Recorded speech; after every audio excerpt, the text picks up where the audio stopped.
My name is Clara Jennings, and I am 29 years old. Yet sometimes, when night falls and memories flood back, I still feel like that 8-year-old girl crying in the corner of the room. Horrors from begging her parents to believe her, only to be met with my father's cold frown and my mother's wary, reproachful gaze. There are wounds that time cannot erase for me. They are not carved on the skin, but etched deep into the soul. From the outside, my family looked like a perfect portrait of middle-class suburban life in Connecticut. A 2-story house with a spotless white porch, a neatly trimmed lawn, hydrangeas blooming bright every summer.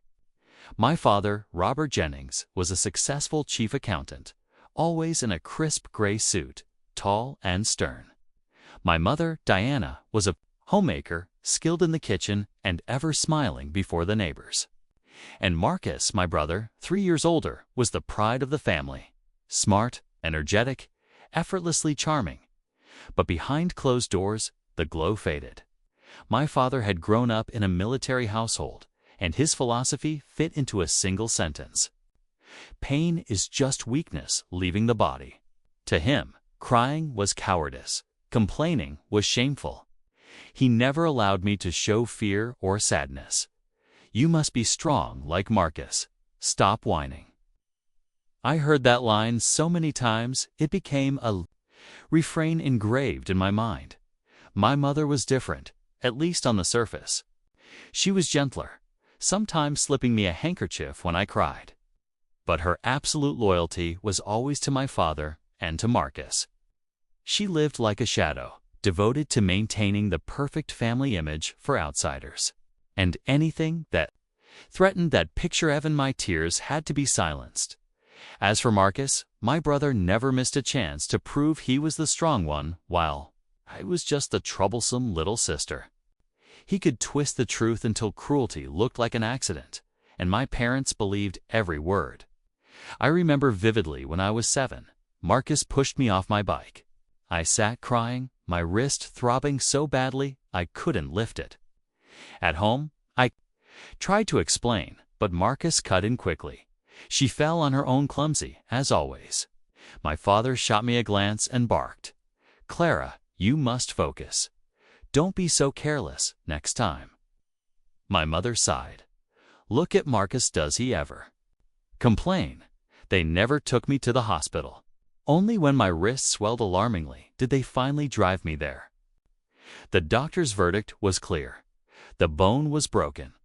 What I felt then was not only pain in my wrist. It was the crushing realization that my voice was unheard, my truth forever dismissed. That was not the only time. I still remember a stormy night when I was 12. Marcus knew I feared the dark. Smirking, he locked me in the basement and bolted the door from outside.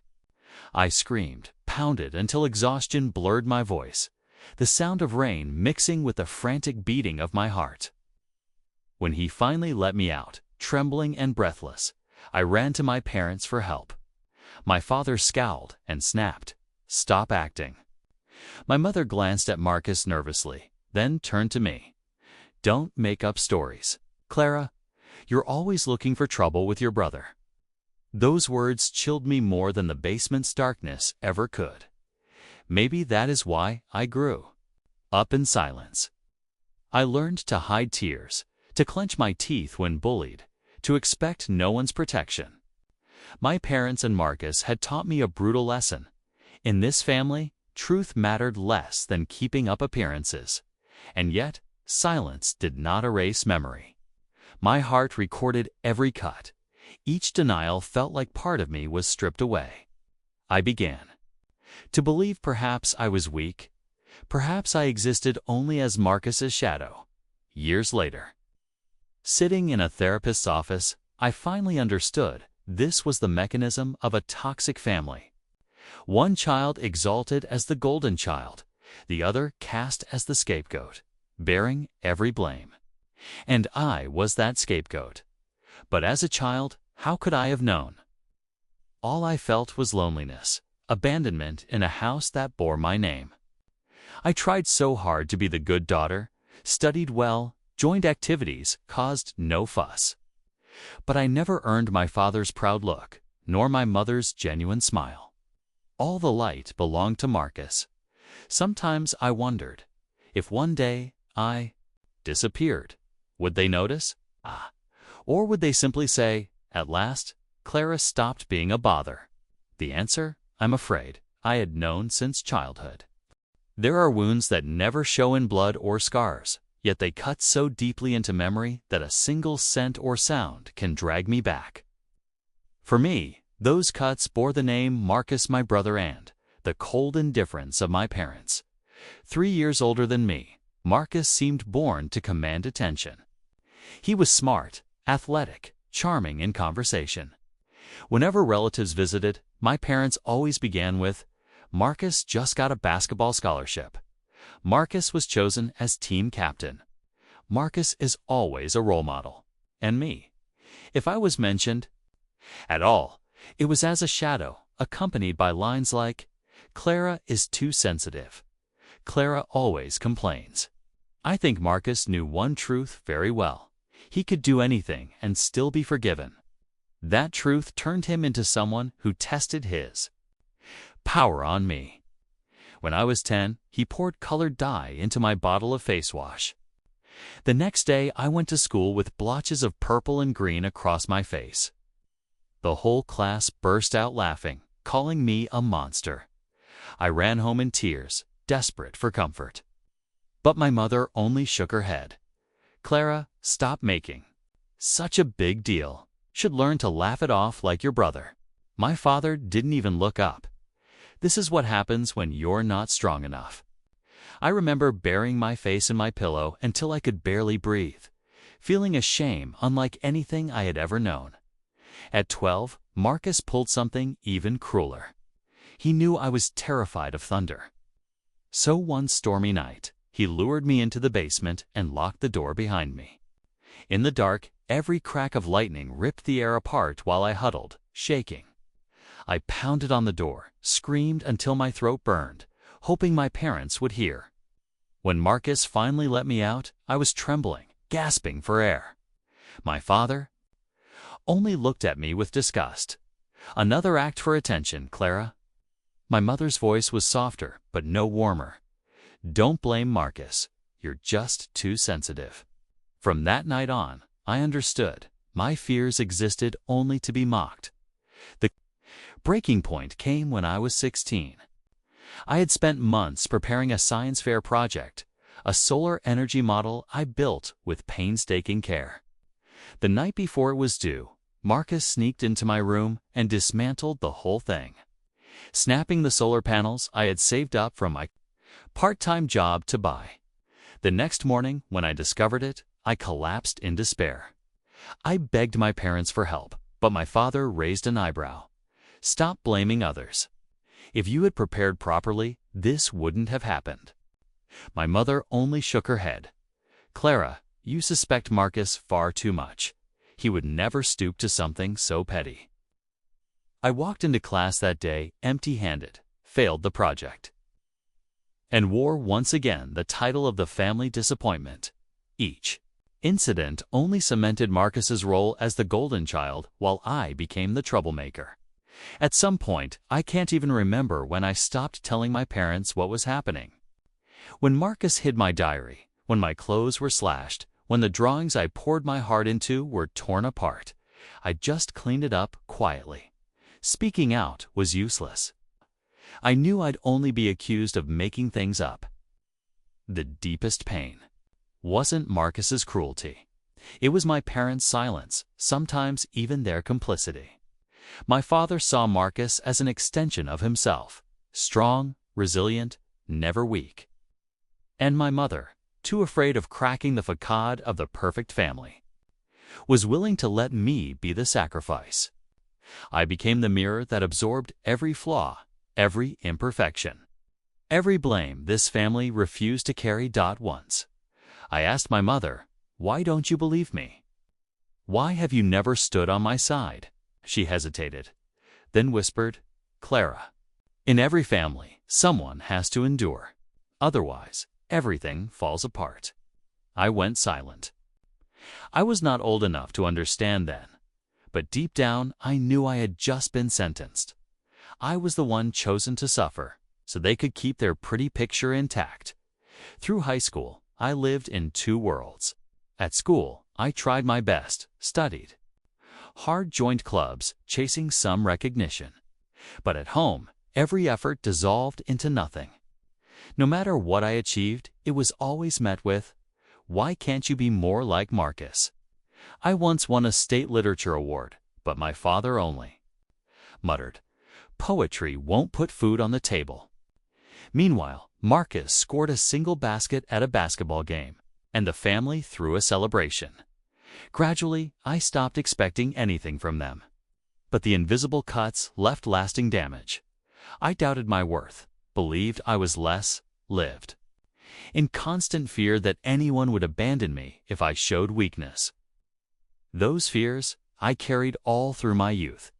If there is one truth I learned from those years, it is this: silence can kill a child. No whips, no shouting needed. Just the denial of pain, just turning away when your child cries. And my parents did that to me over and over again. I don't know how I survived those years. Maybe because of small fragments of hope, a teacher who believed in me, a friend's shoulder brushing mine, a book that opened a different world. But deep down, I made a vow. The moment I was old enough, I would leave that house. If I didn't, those invisible cuts would carve me apart for life. I left the Jennings house in the fall of my 18th year. The maples burned crimson along the street that led to the highway. And I sat behind the wheel of an old car I'd bought from a neighbor, carrying a few suitcases, a stack of books, and a heart that trembled with fear and exhilaration. I didn't have much, but one thing was certain: I was finally out. The college I chose was nearly 4 hours away. To outsiders, it looked like a practical decision, far enough for independence, close enough to come home on weekends. But for me, it was survival. I needed distance. I needed air where my father's voice no longer thundered that I was weak, where my mother's eyes no longer weighed me down like a burden, where Marcus could no longer barge into my room just to mock me. That morning, I dragged my suitcase down the stairs. My father sat in the kitchen, folded his newspaper, glanced up, and said, "Don't get expelled, Clara. I don't have money to waste on lazy people." My mother offered a stiff smile, kissed my cheek like she was performing a duty. Marcus didn't even bother to show up. He was probably still asleep after another night of partying. I looked around the kitchen, the place where I had endured countless jabs, and sighed. It will never be the same again, I told myself. The first months in the dorm felt like stepping into an entirely new world. No fake thunder from Marcus, no harsh comparisons. My roommate Lila loved arranging flowers, brewed tea in the evenings, and asked me about little things. To her, I wasn't the troublesome sister. I was simply Claire, the girl who loved novels and kept a journal. Yet even away from that house, I couldn't escape the ghosts inside me.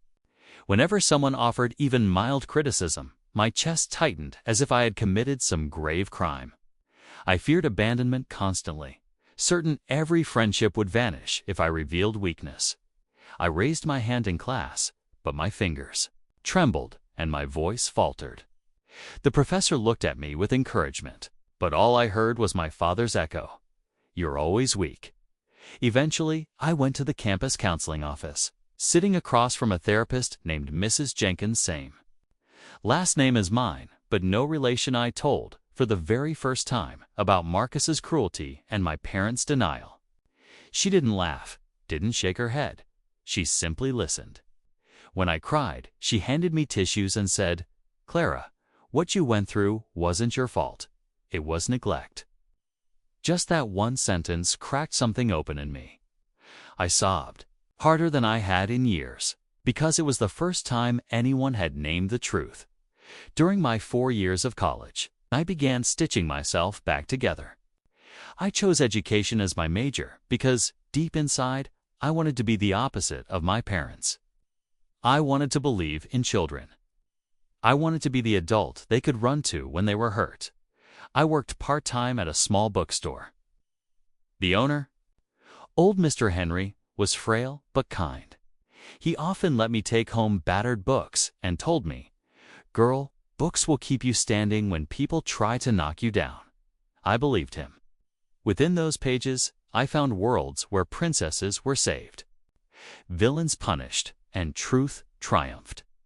I devoured them, and in every story I glimpsed a Clara braver, stronger, more alive. Still, holidays dragged me back.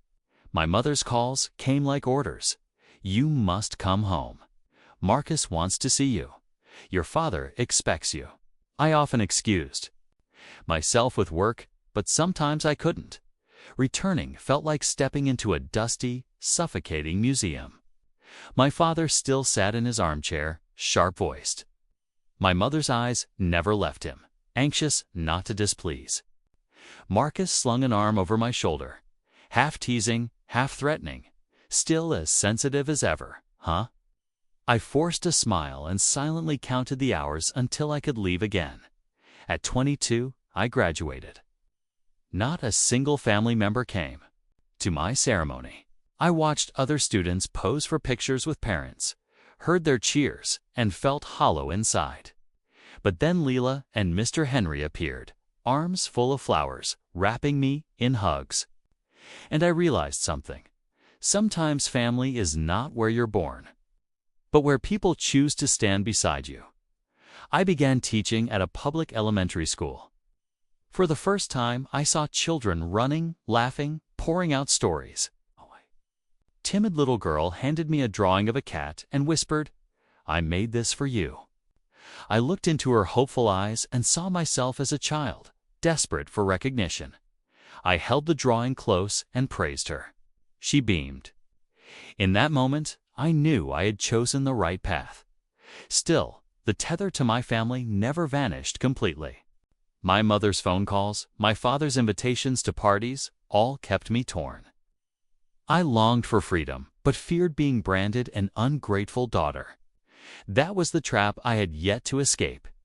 Then one spring afternoon came the familiar call. "Clara, next week is Marcus's birthday. He'll be so happy if you come." I stayed silent. It had been half a year since my last visit, and I had no desire to return. But my mother pressed, her tone pleading. "Don't make this difficult. Family must stay together." Your father had a new pool built in the backyard. There will be so many friends. Come for me, please. I bit my lip. Part of me had learned to say no, but another part remained weak, guilt dragging me back. I sighed, "All right, I'll come." As I hung up, my chest tightened. I knew I was about to walk back into a house haunted by old ghosts. I told myself, "I'm grown now. I can face it." But I couldn't have known then this party wouldn't just reopen old wounds. It would carve a new one, so deep it would alter the rest of my life. I drove back to the house of my childhood with a heavy heart. The familiar road stretched under the midday sun, trees on both sides sprouting fresh green leaves. On the surface, everything looked as peaceful as ever, but inside me was only chaos, worry, fatigue, and the faintest hope that maybe, just maybe, this time would be less cruel. When I pulled up to the gate, the sight was striking. My father had built a wide wooden deck around the new pool. The pale boards gleamed in the sunlight. White folding chairs were grouped neatly, and buffet tables overflowed with food. Guests were already gathered, most of them Marcus's friends, faces I vaguely recognized from high school days. Now in their 30s, they still carried that loud, boastful air. My mother greeted me at the door. She wore a floral dress, hair carefully brushed, her smile taut and practiced. She kissed the air beside my cheek, her eyes scanning my outfit, dark jeans, a pale blue blouse, flat shoes. Her glance softened slightly, as if I had just passed some unspoken inspection. "You're here." "Go out back. Marcus is waiting," she said brightly, though I caught the tension in her voice. I followed the hallway to the backyard. Music, laughter, and clinking glasses filled the air. My father stood by the grill, white apron stained with grease, tongs in hand as he flipped steaks. He looked proud, as though this entire setup was proof of his status as the perfect provider. Then I saw Marcus. He stood near the pool, surrounded by friends, beer can in hand, voice booming like the party revolved around him. When our eyes met, he grinned wide, walked over, and pulled me into a suffocating hug. "My baby sister made it," he shouted, loud enough for heads to turn. Finally out of her little world to come celebrate. Laughter rippled. I wriggled free, forced a smile. "Happy birthday, Marcus," I murmured, handing him the card and envelope I had brought. He tossed them carelessly onto the gift table without even glancing, then slung his arm around me, dragging me toward the group. "Everyone, this is Clara, still the same as ever, shy and way too serious," he laughed. "Remember the pranks we used to pull on her?" Before I could react, one of his friends chimed in. "Oh yeah, the time we swapped her shampoo with hair remover." God, the look on her face, unforgettable. The whole circle roared. Heat flushed my cheeks. My mind flashed back to that day at 14, staring into the mirror as clumps of hair slid through my fingers, burning with humiliation. And what had my parents said? "Don't overreact, hair grows back." I pulled away from Marcus's grip. "I'm going to get some water," I muttered, turning away. His voice followed, still touchy as ever. More laughter. I tightened my hold on the glass, breathing the way my therapist had taught me. "Just a few hours, Clara. Then you can leave," I told myself. For the next hour, I kept to the sidelines, speaking with a few wives and girlfriends who looked as out of place as I felt. Their polite smiles and weary eyes hinted at quiet sympathy. They, too, seemed smothered by the men's noisy bravado. But Marcus couldn't leave me alone. Lifting his beer, he called out again, "Hey, remember when we told Clara the neighbor's dog had rabies? She believed it for a whole week, wouldn't step outside?" More laughter. My stomach turned. I set down my drink, grabbed my bag. I had endured enough. I headed for the glass doors leading inside. Marcus blocked my way. His breath reeked of alcohol, his eyes glinting with cruel amusement. "Where are you going, Clara?" "The party's just getting started. Stay, have a drink with us." "I'm leaving," I said firmly. "I have to drive." He narrowed his eyes, his smile thinning. Always so serious. You never know how to have fun. I tried to step around him, but he shifted, still in my path. The air thickened. Laughter died down. I felt the weight of eyes turning toward us. My heartbeat thundered, anger, fear, dread, all colliding inside me. In that moment, I knew what was coming. And for a fleeting second, I wished I had said no from the start. Wished I had never driven 4 hours back into this old trap. What I didn't know was that within minutes, my life would splinter in two. A path I could never return from.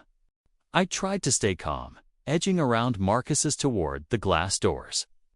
All I wanted was to grab my bag and leave as quickly as possible. Nothing was worth enduring this public humiliation any longer. But to get inside, I had to cross the newly built wooden deck around the pool. The moment my foot touched the boards, something felt wrong. The surface beneath my flats was slick, unnaturally so, as if coated with a thin film. I hesitated for half a second, but it was too late. My foot shot forward. My body pitched backward.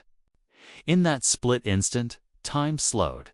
The deep blue sky stretched above me. The faces around the pool warped into grotesque shapes, and somewhere behind me, laughter echoed. My back slammed into the unforgiving concrete edge of the pool. My head struck hard.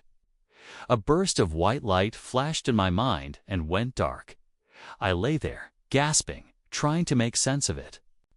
Pain ripped down my spine like fire. But worse was the terrifying realization when I tried to move my legs, nothing happened. No sensation, no response. Just a cold void from the waist down. "Help me," my voice rasped, thin and broken. "I can't feel my legs." The first face that appeared was Marcus. He crouched beside me, eyes glinting as if watching a performance. "God, Clara, you really do know how to put on a show," he sneered, turning to his friends. "She always makes a big deal out of nothing." They laughed, some even raising. Their phones to record deers blurred my vision. I shook my head desperately. "No, I'm serious. I can't move. Please call an ambulance." My father came striding over from the grill. His face twisted in irritation as he looked down at me, sprawled on the deck, surrounded by gawking guests. "What's this nonsense now, Clara?" His voice was sharp. "Get up. You're ruining your brother's party." My heart plummeted. Even now, even as I lay paralyzed, he thought I was pretending. I can't get up," I sobbed. "I need a hospital." My mother appeared to worry etched on her features, but her voice a harsh whisper. "Clara, stop it. Don't make a scene in front of the guests. Everyone's watching." Her words cut deeper than the fall itself. I wasn't just lying there. In agony, I was being branded the troublemaker yet again. "Please," I almost screamed. "I can't feel anything from the waist down." But they didn't move. Marcus even stepped back, shrugging like the act had grown boring. I tried to push myself up, but my body betrayed me. Searing pain shot through my spine, collapsing me back onto the deck, breath ragged. Around me, guests shifted uneasily, their faces torn between discomfort and disbelief. They didn't know whether to believe me more than narrative my family had spun for years that I was the girl who always made things up. Sweat and tears soaked my face. The afternoon sun blazed overhead, blinding me. I knew I was in real danger, but what crushed me most was the indifference surrounding me. Then, a woman's voice cut through the noise, strong and certain. "Excuse me, let me through. I'm a nurse. I know what I'm doing." The crowd parted. A woman with brown hair tied back, dressed simply in a blouse, hurried to kneel beside me. Her eyes were warm yet piercing. "My name is Linda," she said firmly. "Clara, listen to me. Don't try to move. Tell me what's your name." "Clara," I whispered. "Clara, you hit your back and head, right? Can you feel anything from the waist down?" "No, nothing." My sobs broke free. She nodded, her face grave. Turning to my parents, her voice sharpened. "Your daughter shows signs of spinal cord trauma. Call an ambulance immediately. Do not move her." My father flinched, but quickly snapped back. "You're exaggerating. She always puts on a show." My mother rushed in, voice trembling.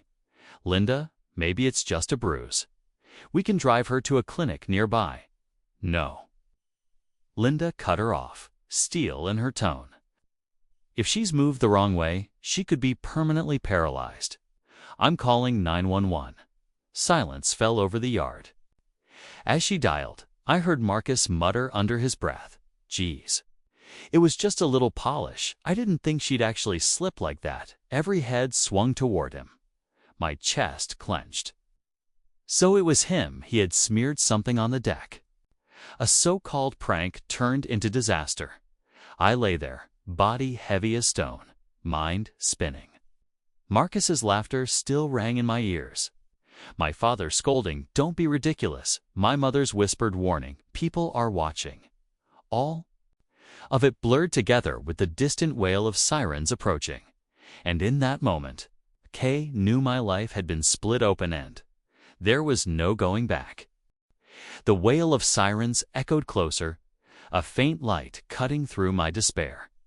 I lay motionless on the wooden deck, sweat soaking my skin, heart pounding erratically. My whole body throbbed with pain, but nothing terrified me more than the cold. Emptiness below my waist. I had fallen before. I had been hurt before, but never like this, as if half my body had simply vanished. Linda, the nurse, who had appeared like a miracle, stayed kneeling beside me, fingers pressed to my wrist. Her voice was steady, reassuring. "Clara, your heartbeat is fast but stable. Try to breathe in slowly, out slowly. The ambulance is almost here." I nodded weakly, tears spilling down my cheeks. Meanwhile, my mother lingered nearby, her face anxious but not for me. Her eyes darted nervously toward the guests. I heard her whisper to my father, "Robert, everyone's watching. We have to do something." My father scowled, irritation dripping from his voice. "Do what?" "She's faking, like always. That's all she's ever done." I wanted to scream that they were wrong, that I truly could not feel my body, but my throat seized and only sobs broke free. Linda glanced at them sharply, her voice firm as steel. "You may not believe her, but I do. And more importantly, Clara's body is telling the truth." Those words made me choke up. In 29 years, no one in my family had ever said, "I believe you." The sirens were now deafening. The gates swung open, and 3 paramedics rushed into the yard, pushing a stretcher and medical gear. A young woman with a badge, reading Sarah, knelt beside me, her voice calm and low. "Hi, Clara, I'm Sarah. Don't be afraid, we're going to take care of you. Where does it hurt the most?" "My back and my head," I whispered. "But I can't feel my legs," Sarah nodded, her expression grave but kind. She signaled her teammates to prepare a cervical collar and backboard. Linda quickly reported, "Fall, impact to spine and head. No sensation below the waist. Possible spinal cord injury." "Good, thank you," Sarah said, then turned back to me. "Clara, we're going to put a collar around your neck to stabilize you, then lift you onto the stretcher. You must keep your body still, don't try to move, okay?" Tears blurred my vision, but I nodded. They worked with practiced precision. The collar braced my neck. Then, on the count of 3, they rolled me gently onto the backboard. Even with care, pain tore through my spine so violently that a strangled cry escaped me. "Stay with me, Clara," Sarah soothed, resting a hand on my shoulder. "We'll give you pain relief as soon as you're stable." Out of the corner of my eye, I caught Marcus standing pale-faced a few steps away. One paramedic approached him. "Does anyone know why the deck is so slippery?" Marcus stammered. I just put some wood polish to make it shine." I didn't think. Murmurs spread through the crowd. My eyes squeezed shut, my chest cracking open. So it was true. My own brother had done this. A prank, and the price was my life. They lifted me onto the stretcher, fitting an oxygen mask over my face. Through my fading vision, I saw my parents arguing with Sarah. My father's voice was sharp. "There's no need to call the police. This was just an accident." Sarah's reply was cold, unyielding, "Sir. Deliberately creating a hazard that causes serious injury is not an accident. We will be reporting this." My mother clutched my father's arm, her face drained of color. I had no strength left to listen. My body felt like lead, eyelids heavy. The last thing I heard was Linda's voice, soft but firm. "Clara, you're not alone. Help is here." The ambulance doors slammed shut. The siren wailed, splitting the sky as it carried me away from that house. On the road to the hospital, Sarah held my hand, speaking steadily. "Clara, can you still hear me? If you can, squeeze my hand."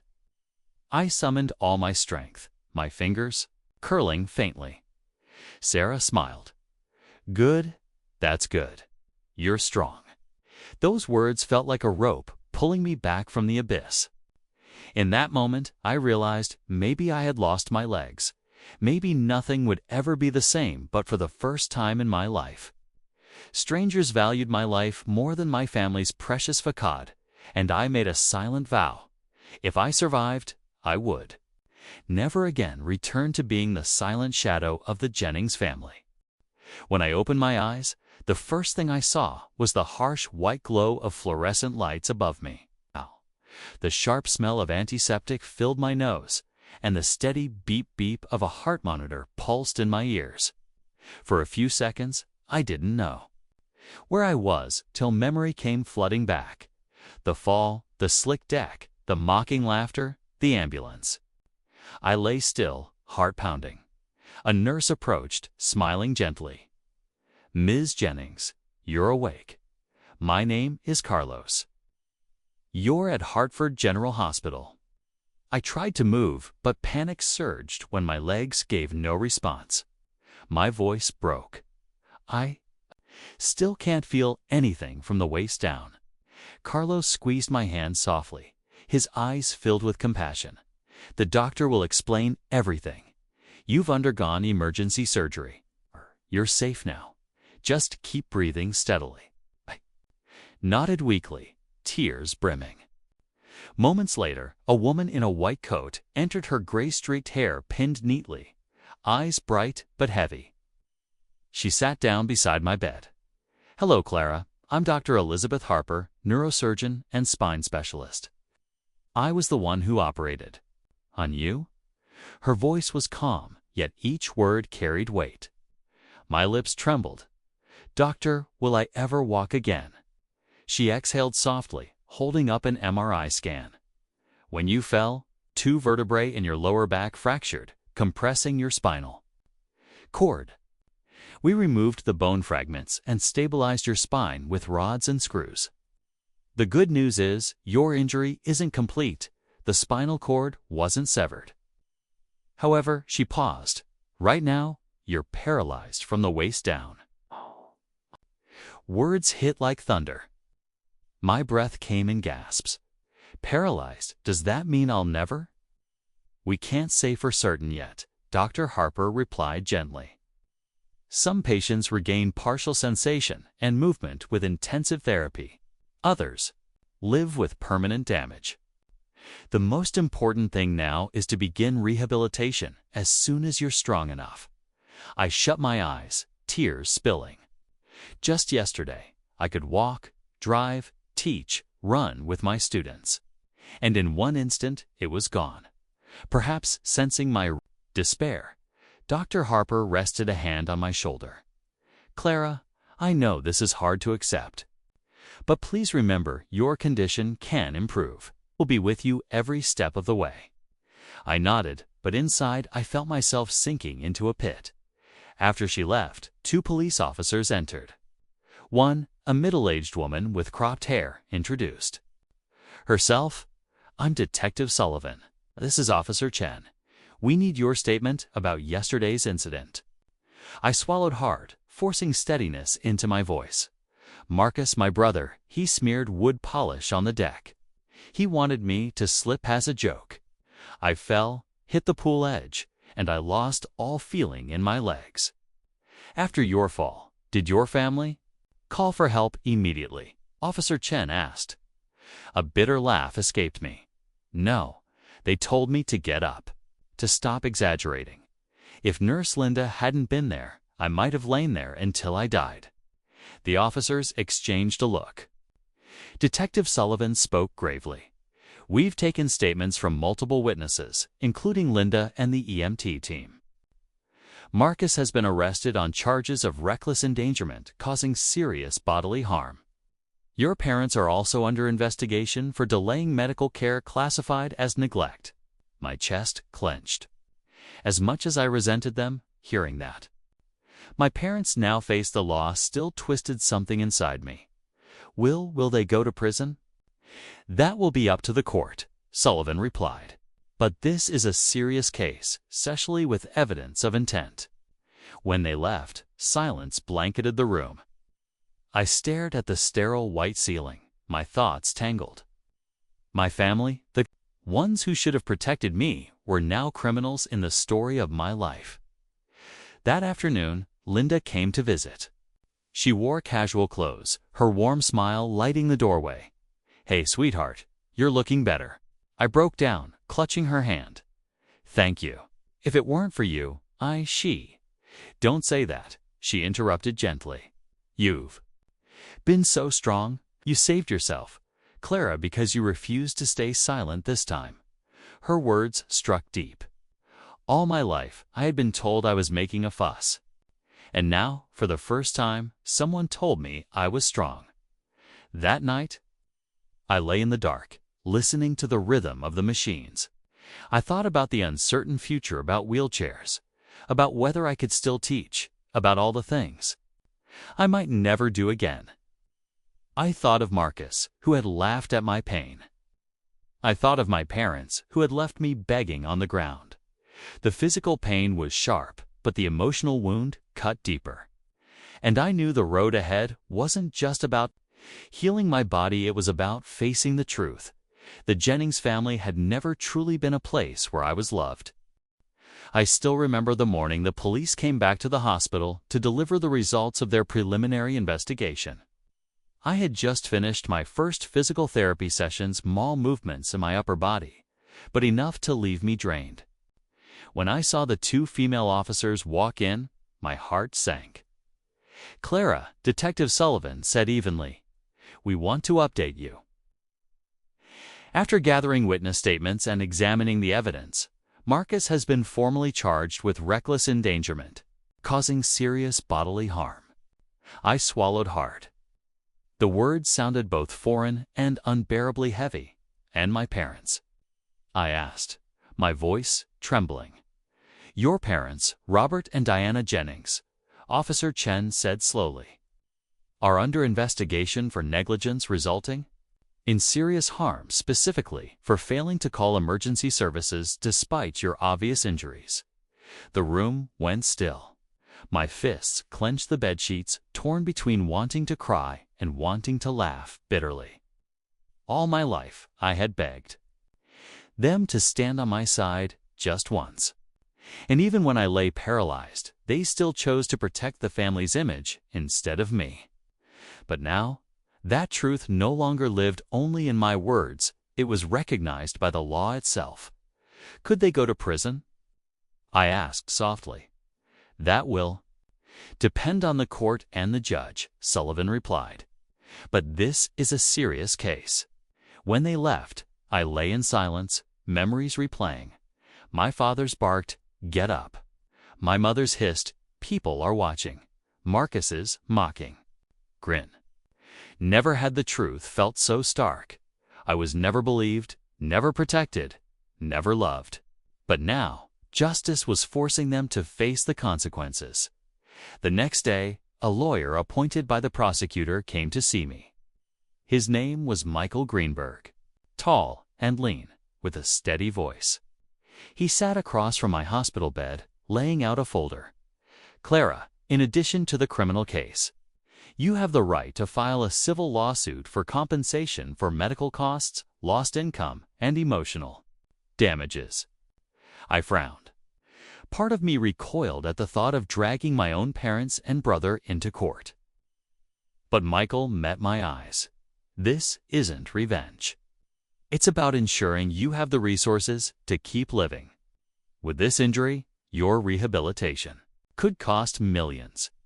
I sat in silence for a long time, then gave a faint nod, because I knew he was right. As much as it tore me apart, I couldn't deny my life had been permanently altered by Marcus's prank and my parents' indifference. In the weeks that followed, I spent hours with doctors, police, and lawyers. It was exhausting to repeat my painful story again and again. But part of me also felt a strange relief for the first time. My words were not dismissed. For the first time, people wrote them down, acknowledged them, validated that I had been harmed. One afternoon, Michael brought me a copy of Marcus's statement. My hands shook as I read. "I only used wood polish so Clara would slip lightly into the pool, as a joke. I didn't think she'd hit the concrete. I didn't think she'd get hurt that badly. A dry laugh escaped me. Marcus had never once thought about consequences. And my parents had always cleared the path for him. But now, those very words became the rope binding him in court. When the case went public, the local news reported, the Jennings family suburban model shattered. Neighbors, who once praised them, now whispered. Nurses told me my parents looked shaken, humiliated. But deep down, I knew this was the truth they had been running from all along. One night, Linda, the nurse who had saved me that day, came to visit. I grasped her hand through tears. Linda, I don't know how to. Thank you.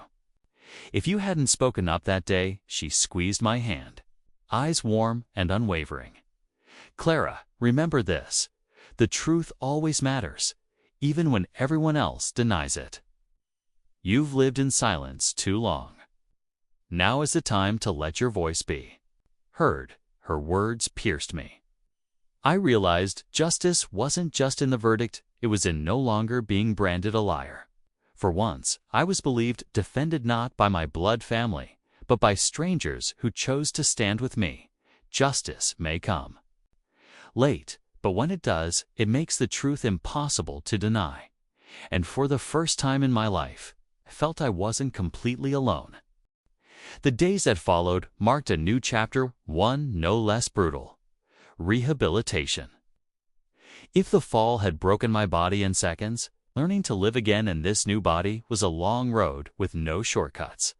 The rehab center was housed in another wing of the hospital. Each morning, a nurse wheeled me down there, then transferred me into a chair. At first, even that simple act made me cry. I used to walk on my own two legs, and now every movement required someone else's hands. Humiliation seeped into every breath. On my first day of therapy, a tall young physiotherapist named David came in. His eyes were steady, his voice firm but encouraging. Clara, I know this is hard. But here, our goal isn't to magically get back what you've lost. Our goal is to make the body you have now function as best as it possibly can. Hearing that made me want to scream. I wanted my legs back, not to function as best as possible. But then I realized, if I kept rejecting my reality, I would never move forward. The first days were torture.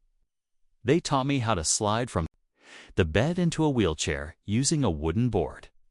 My hands shook, sweat drenched my back, and every failed attempt sent me tumbling.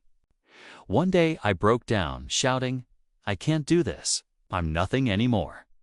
David crouched in front of me, looking me straight in the eyes.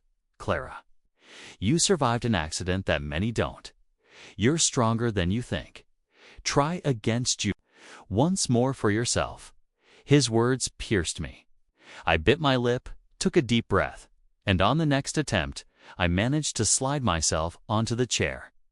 The room erupted in applause, and I burst into tears, exhausted but strangely relieved.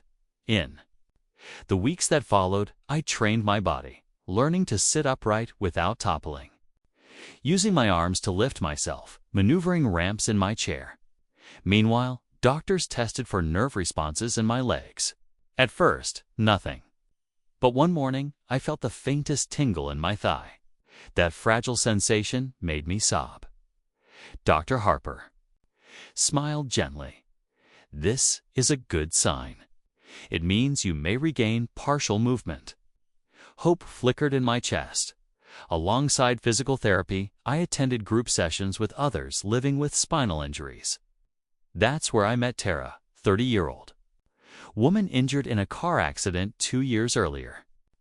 She walked short distances with braces and crutches, but relied mostly on her chair. She smiled at me and said, "At first, I thought my life was over. But really, it was just the start of another chapter. Hard, yes, but not the end." Her words lingered with me for days. Friends from the elementary school where I used to teach visited often. They brought flowers, cards scribbled with children's handwriting. Ms. Clara, Get well soon. I miss you. Reading those shaky letters, my heart ached, but it also warmed. I realized Di still had reasons to keep fighting. Meanwhile, news of the Jennings family spread through town. Headlines read, "Brother's prank leaves sister paralyzed. Parents under investigation."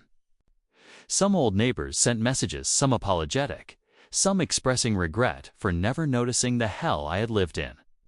Reading them left me torn between bitterness and relief. At least, finally, people saw the truth. As time passed, I began to accept my new reality. I learned to shower using a special chair, to dress while seated, to cook with adaptive tools. Every small skill was a victory.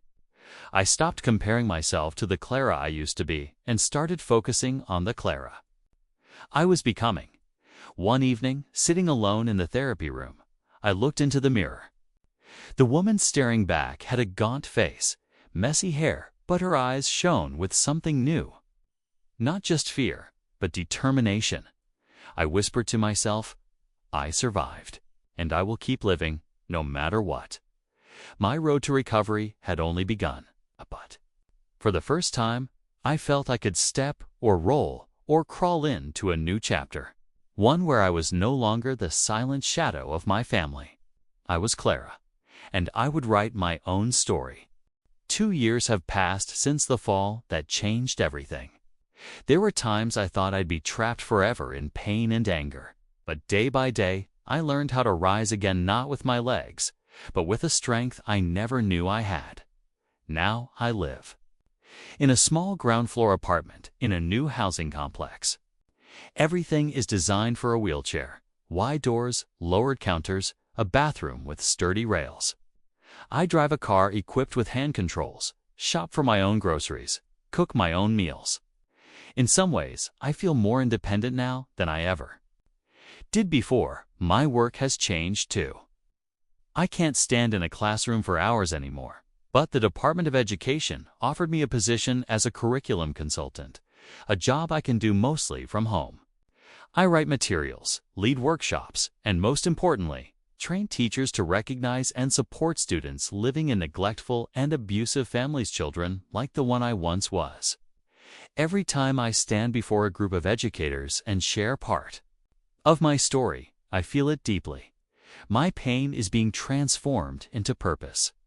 The Jennings family. That remains a painful chapter. Marcus was released from prison after serving a shortened sentence from a plea deal. He sent me a letter saying he'd undergone therapy in prison, that he regretted everything.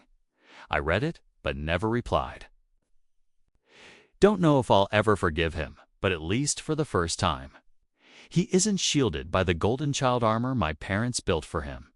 My parents moved away, settling in another state.